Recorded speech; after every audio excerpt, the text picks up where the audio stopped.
أعوذ بالله من الشيطان الرجيم. بسم الله الرحمن الرحيم.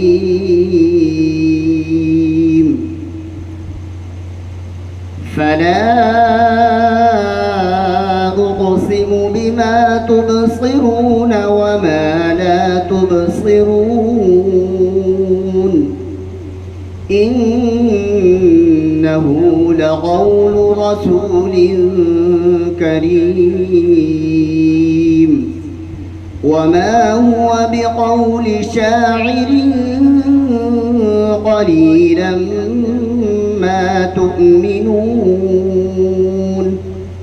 ولا بقول كاهن قليلا ما تذكرون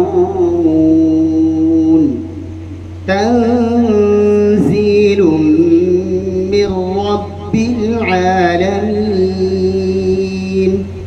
ولو تقول علينا بعض الأقاويل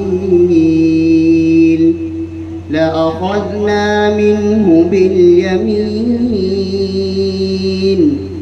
ثم لقطعنا منه الوتين فما منكم من أحد عنه حاجزين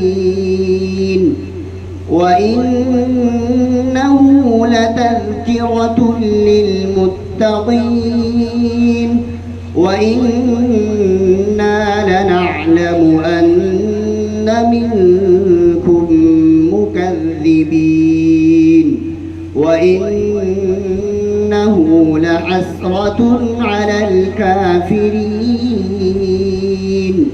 وإنه لحق اليقين فسبح باسم ربك العظيم.